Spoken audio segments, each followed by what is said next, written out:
신경으로 우리의 신앙을 고백하겠습니다. 전능하사 천지를 만드신 하나님 아버지를 내가 믿사오며 그 외아들 우리 주 예수 그리스도를 믿사오니 이는 성령으로 잉태하사 동정녀 마리아에게 나시고 본디오 빌라도에게 고난을 받으사 십자가에 못 박혀 죽으시고 장사한 지 사흘 만에 죽은 자 가운데서 다시 살아나시며 하늘에 오르사 전능하신 하나님 우편에 앉아 계시다가 저리로서 산 자와 죽은 자를 심판하러 오시리라. 성령을 믿사오며 거룩한 공회와 성도가 서로 교통하는 것과 죄를 사하여 주시는 것과 몸이 다시 사는 것과 영원히 사는 것을 믿사옵나이다. 아멘. 찬송가 337장 이후에 유치부 송승은 권사님께서 기도해 주시겠습니다. 337장입니다.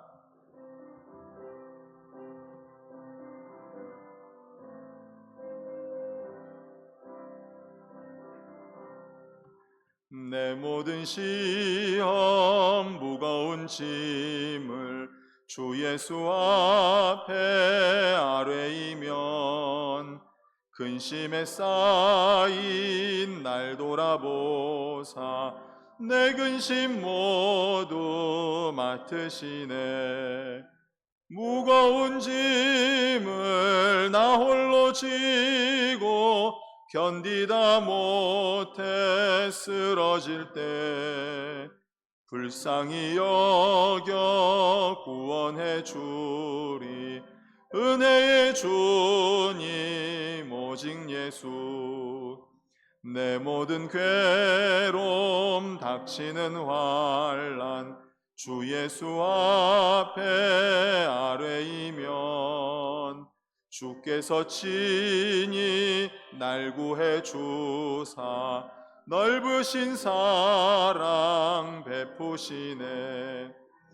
무거운 짐을 나 홀로 지고 견디다 못해 쓰러질 때 여겨 구원해 주리 은혜의 주님 오직 예수. 내 짐이 점점 무거워질 때 주 예수 앞에 아뢰이면 주께서 친히 날 구해 주사 내 대신 짐을 져주시네. 무거운 짐을 나 홀로 지고 견디다 못해 쓰러질 때 불쌍히 여겨 구원해 주리 은혜의 주님 오직 예수. 마음의 시험 무서운 죄를 주 예수 앞에 아뢰이면 예수는 나의 능력이 되사 세상을 이길 힘 주시네. 무거운 짐을 나 홀로 지고 견디다 못해 쓰러질 때 불쌍히 여겨 구원해 주리 은혜의 주님 오직 예수.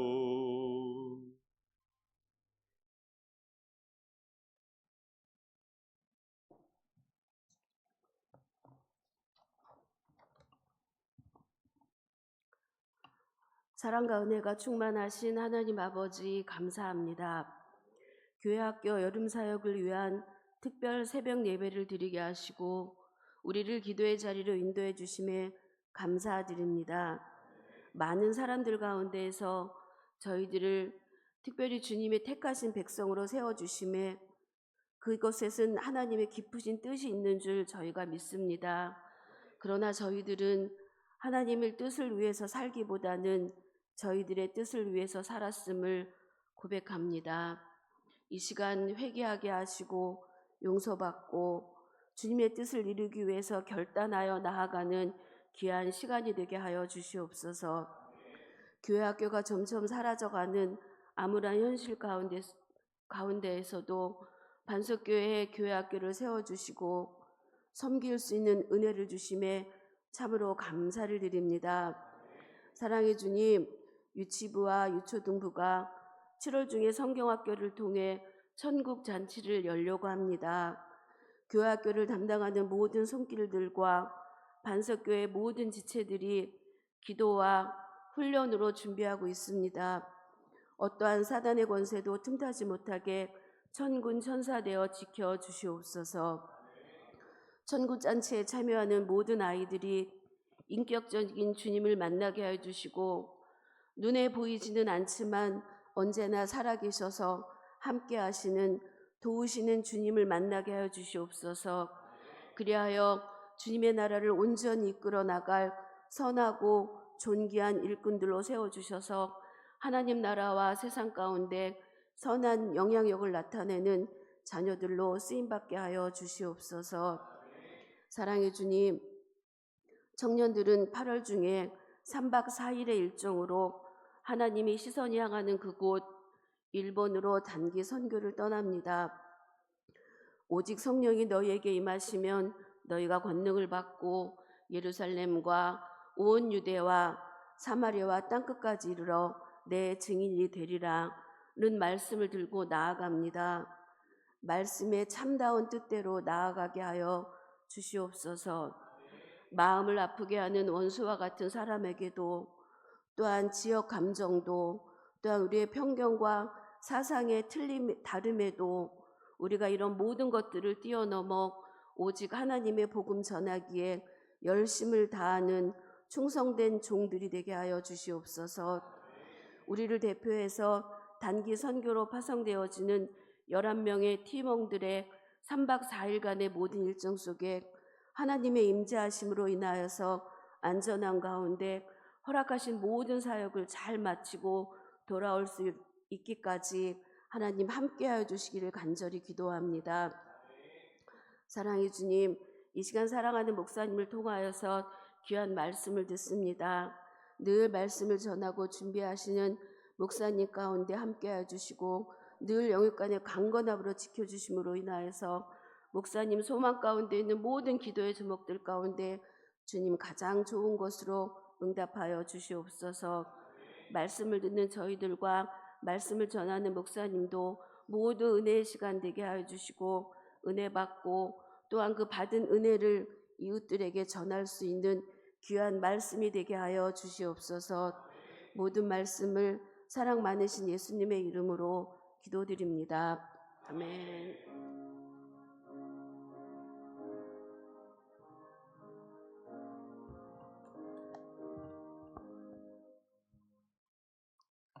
하나님께서 주시는 말씀은 에스더 3장 1절에서 6절입니다. 에스더 3장, 구약성경은 753쪽입니다. 에스더 3장 1절에서 6절입니다.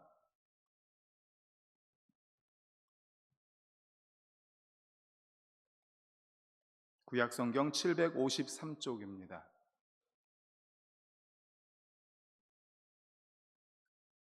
예, 우리 다 같이 읽겠습니다. 1절에서 6절 시작. 그 후에 아하수에로 왕이 아각 사람 함무다다의 아들 하만의 지위를 높이 올려 함께 있는 모든 대신 위에 두니 대궐 문에 있는 왕의 모든 신하들이 다 왕의 명령대로 하만에게 꿇어 절하되 모르드게는 꿇지도 아니하고 절하지도 아니하니 대궐 문에 있는 왕의 신하들이 모르드게에게 이르되 너는 어찌하여 왕의 명령을 거역하느냐 하고 날마다 권하되 모르드게가 듣지 아니하고 자기는 유다인임을 알렸더니 그들이 모르드게의 일이 어찌 되나 보고자 하여 하만에게 전하였더라. 하만이 모르드게가 무릎을 꿇지도 아니하고 절하지도 아니함을 보고 매우 노하더니 그들이 모르드게의 민족을 하만에게 알림으로 하만이 모르드게만 죽이는 것이 부족하다고 생각하고 아하수에로의 온 나라에 있는 유다인 곧 모르드게의 민족을 다 멸하고자 하더라. 아멘. 오늘과 내일은 유치부 여름성경학교의 말씀을 함께 나누고 유치부를 위해서 기도하고자 합니다. 이번 유치부의 여름 성경학교 주제는 용기 있는 믿음의 사람입니다. 용기 있는 믿음의 사람, 바로 에스더에 관한 말씀입니다. 그래서 오늘은 에스더 3장 1절에서 6절을 본문으로 나는 그리스도인입니다 라는 제목의 말씀으로 함께 은혜를 나누고자 합니다. 에스더는 페르시아의 수산성을 배경으로 하고 있습니다. 유다가 바벨론에 의해서 멸망한 뒤에 바벨론의 포로로 끌려오죠. 그런 뒤에 이제 바벨론에서 살고 있는데 이 바벨론이 페르시아에 멸망해서 이제 페르시아에서 포로로 살고 있었습니다. 네, 포로로 끌려갈 때 예레미야 선지자를 통해서 말씀하신 대로 70년이 되어서 돌아오게 하겠다, 이 약속의 말씀대로 이제 70년이 되어서 이 페르시아의 고레스 왕의 칙령으로 남유다인들이 이제 3번에 걸쳐서 고향으로 돌아오게 됩니다. 그런데 많은 유다 백성들이 여전히 페르시아에 남아서 살고 있었습니다. 수산성에도 많은 유다 백성들이 2세대로 3세대로 남아서 살고 있었습니다. 당시 모르드게는 수산성 궁궐 입구에서 일을 하는, 대궐문에서 일을 하는 그런 관리로 일을 하고 있었습니다. 어려서 부모를 잃은 사촌 동생인 에스더를 양녀로 키우고 있었고요. 그는 유다 백성이었지만 고향에 돌아가지 않고 페르시아에서 살고 있었습니다. 그때 왕비가 폐위가 되죠. 그리고 새로운 왕비를 대대적으로 뽑게 되었습니다. 모르드게는 에스더를 이제 왕비 후보로 보내게 되었는데 놀랍게도 에스더가 왕비가 되죠. 모르드게는 그녀에게 유다 백성임을 밝히지 말라고 조언을 합니다. 그리고 모르드게는 에스더가 왕비가 되었음에도 불구하고 여전히 그 수산성 궁궐 앞에서 근무하는 관리로 계속 일을 하고 있었습니다. 이때 2가지 사건이 일어납니다. 하나는 빅단과 데레스라는 사람이 그 왕을 죽이려고 하는 음모를 꾸밉니다. 그때 이 모르드게가 고발을 해가지고 빅단과 데레스의 음모를 무마시킵니다. 왕의 생명을 구합니다. 그리고 2번째 사건이 바로 이제 오늘 본문의 내용입니다. 아하수에로 왕이 이 아각 사람 하만의 지위를 높여서 제국의 2인자 자리에 앉힙니다. 그런데 모르드게가 절을 하지 않는 상황이 발생을 한 거죠. 왕의 모든 신하들은 하만에게 무릎을 꿇어서 절함으로 하만에 대한 예를 표했습니다. 물론 왕의 지시를 따른 것입니다. 그런데 당시에 무릎을 꿇는다는 행위는 그냥 사람이 사람에게 무릎을 꿇고 사람이 사람에게 절하는 그런 생각이 아니었습니다. 당시에 무릎을 꿇는다는 것은 일종의 신적인 경외의 표시였습니다. 사람에게 무릎을 꿇지만 그 사람을 신적으로 경외한다라는 의미가 있는 겁니다. 절을 하는 것도 신적인 경외의 그런 의미가 있었습니다. 그렇기 때문에 모르드게는 사람에게, 하만에게 무릎을 꿇지 않고 절을 하지 않았던 것입니다. 왜냐하면 이스라엘 사람들이 오직 절해야 되는 대상, 오직 절해야 되는 유일한 대상은 바로 하나님 한 분뿐이었기 때문입니다. 하지만 이스라엘 사람들이 아닌 다른 사람들의 눈으로 보기에 모르드게 행위는 어떤 겁니까? 분명히 왕이 하만을 2인자로 높였고 왕이 명령을 했어요. 이 하만에게 절을 하라고. 그러니까 왕의 명령을 거역한 것이 되는 거죠. 왕의 다른 신하들은 계속 권면을 했습니다. 모르드게에게 절을 해야 된다. 그래야 산다. 그러나 모르드게는 자기 스스로 자기가 유다인임을 밝히면서 끝까지 절하지 않았습니다. 그러자 모르드게의 일이 어떻게 되나 보고자 하만에게 이 일을 고합니다. 하만은 다른 신하들이 이야기하기 전에도 이미 알고 있었을 것입니다. 왜냐하면 다른 신하들은 다 절하는데 모르드게만 절을 하지 않으니까 부글부글 끓고 있었겠죠. 그런데 거기다 기름을 부은 것처럼 다른 신하들이 이제 하만에게 고자질을 한 거죠. 저 모르드게는 당신에게 절을 하지 않는다고. 그리고 그는 유다인이라고. 이야기를 하니까 그 부글부글 끓는데 기름을 부으니까 더 부글부글 끓겠죠. 그래서 하만은 모르드게가 유다인이라는 사실을 알게 되자 모르드게만 죽이는 것으로 멈추지 않고 모르드게에 속한 모든 민족, 유다 민족을 다 죽여야 되겠다. 이렇게 작정을 합니다. 여기서 우리는 이런 질문을 할 수 있습니다. 아니, 한 번 절하는 게 뭐 어렵다고, 한 번 인사하는 게 뭐 어렵다고 자기만 죽는 게 아니라 유다 민족 전체를 죽게 만드는 이런 일을 하게 하는가? 이런 생각을 할 수 있죠. 그냥 절하면 되지 않는가? 그런데 모르드게가 하만에게 절을 하지 않은 이유, 우리 4절, 오늘 말씀에서 가장 중요한 우리 4절을 다 같이 읽도록 하겠습니다. 시작. 날마다 권하되 모르드게가 듣지 아니하고 자기는 유다인임을 알렸더니 그들이 모르드게 일이 어찌 되나 보고자 하여 하만에게 전하였더라. 아멘. 자기는 유다인임을 알렸다라고 말합니다. 왕의 신복들의 집요한 요구에도 모르드게는 나는 유다인입니다 라고 말을 하면서 끝까지 절을 하지 않은 것입니다. 즉, 이 유다인입니다 라는 말 속에는 많은 것이 포함되어 있는데 가장 중요한 것이 뭡니까? 나는 아무에게나 절하지 않습니다. 아무에게나 신적 경외를 하는 이런 절을 하지 않습니다. 내가 신적 경외하는 유일한 분은 바로 하나님 한 분뿐입니다. 그러니까는 10계명의 1계명이 뭡니까? 너는 나 외에 다른 신을 내게 두지 말라. 다른 신에게 절하지 말라. 이 10계명의 1계명을 지키는 유다인입니다 라는 거예요. 그래서 나는 다른 사람, 다른 누구에게도 절하지 않겠다라는 겁니다. 그의 이러한 말은 그가 비록 바벨론의 포로로 잡혀온 사람의 자손으로서 이방 땅에서 살고 있지만 그의 의식, 그의 생각은 무엇으로 지배가 되고 있는지 그의 생각 전체를 알고 있는 거예요. 알 수 있는 겁니다. 비록 바벨론의 포로로 그리고 페르시아의 포로로 살고 있지만 자신의 생각은, 자신의 의식은 무엇으로 가득 차 있는지가 다 들어있는 거죠.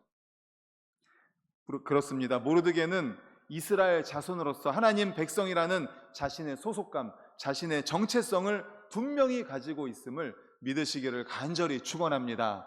아멘. 오늘 말씀의 제목이죠. 나는 그리스도인입니다 라는 자기 정체성, 바로 이 자기 정체성을 확실히 갖고 있는 겁니다.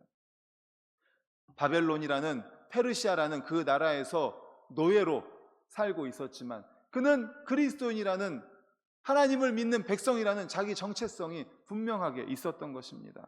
그렇기 때문에 아하수에로에 대한 충성심을 의심받는 것도, 자신의 관직을 상실하는 것도, 최악의 경우 같은 민족인 모든 유다인이 멸절되는 그러한 상황 속에 있었지만 자신의 정체성을 확고히 분명히 하였던 것입니다.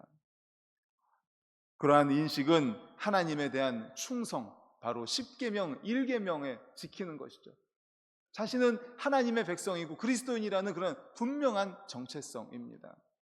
오늘 말씀을 통해서 우리에게 주시는 메시지가 무엇입니까? 우리는 이 땅을 살아가고 있지만 우리도 바로 하나님의 백성이라는 그런 정체성을 확고히 해야 한다는 사실 기억하시기를 간절히 축원합니다. 아멘. 이 시간에 잠깐 오늘 말씀의 제목, 나는 그리스도인입니다 라고 한번 말을 해보겠습니다. 시작. 나는 그리스도인입니다. 그렇습니다. 우리 성도님들, 우리 모두는 나는 그리스도인입니다. 우리는 크리스찬입니다. 이 땅을 살아가고 있지만 우리는 하나님 나라의 백성입니다. 이 정체성을 확고히 해야 한다는 것입니다. 그것이 그를 어떠한 핍박과 고초 속에서도 능히 견디게 했습니다. 하만의 무릎 꿇는 그런 굴욕으로부터 자신을 지켜서 당당한 삶을 살게 하였던 것입니다. 사랑하는 우리 모든 성도님들도 하나님의 백성이라는 그런 소속감, 하나님의 그리스도인이라는 그런 정체성을 확고히 하는, 그래서 이 땅에서 당당하게 살아가는 우리 모두가 되시기를 간절히 축원합니다. 아멘, 아멘. 성경에 보면 모르드게와 같은 그런 당당함을 가지고 있던 믿음의 선배들이 많이 있습니다. 그 중에서 우리가 아는 다니엘 있지 않습니까? 다니엘도 거의 비슷한 상황이었습니다. 다니엘도 왕 외에 다른 누구에게 절을 하면 사자굴 속에 집어넣겠다는 그러한 왕의 조서가 내려진 것을 알고도 그는 당당했습니다. 우리가 잘 아는 다니엘서 6장 10절 말씀을 제가 읽겠습니다.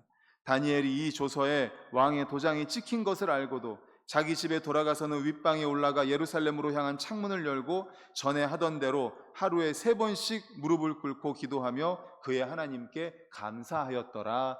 아멘. 다니엘도 포로로 끌려온 이후부터 예루살렘 성을 향해서 창문을 열고 하루에 3번씩 기도하는 것을 계속 반복해서 했습니다. 그런데 그때 왕이 조서를 내렸죠. 왕 외에 다른 신이나 누구에게 절을 하면 사자굴에 집어넣겠다. 그러면 그냥 창문 열지 않고 기도해도 되지 않습니까? 조용히 다른 사람들이 안 보게 창문 열지 않고 기도해도 되잖아요. 굳이 창문을 뭐하러 열어서 다른 사람한테 다 알립니까? 그러나 그는 당당했습니다. 자신은 하나님 나라 백성이고 자신의 의식 속에는 자신의 정체성은 그리스도인입니다. 나는 하나님 나라 백성입니다라는 그런 정체성이 확고히 있었기 때문에 그래서 그는 예루살렘을 향해서 창문을 열고 하루에 3번씩 그렇게 기도할 수 있었던 거죠. 당당했습니다. 당당했습니다. 오늘 말씀에 나오는 모르드게나 또 다니엘이나 그리고 히브리서 11장에 나오는 모든 믿음의 선배들이 다 그러했습니다. 사랑하는 성도님들, 우리 마음속에 이런 정체성이 있습니까? 나는 이 땅을 살아가지만 이 세상 속에서 또 대한민국 국민으로서 살아가지만 그러나 우리의 의식 속에 우리의 가장 중심에 박혀있는 그 정체성, 의식은 무엇인지 나는 그리스도인입니다. 나는 하나님의 백성입니다. 라는 그런 의식을 가지고 살아가고 있는지 오늘 말씀을 통하여 되돌아볼 수 있기를 간절히 소망합니다. 그래서 말씀을 통하여 깨달은 대로 그래, 나는 그리스도인이다. 나는 하나님 나라 백성이다. 이 땅을 살아가면서 나도 당당하게 모르드게와 같이 또 다니엘과 같이 믿음의 선배들과 같이 당당하게 살아가는 우리 모든 성도님들 되시기를 간절히 축원합니다. 아멘. 네, 이 시간에는 함께 찬송하고 또 유치부를 위해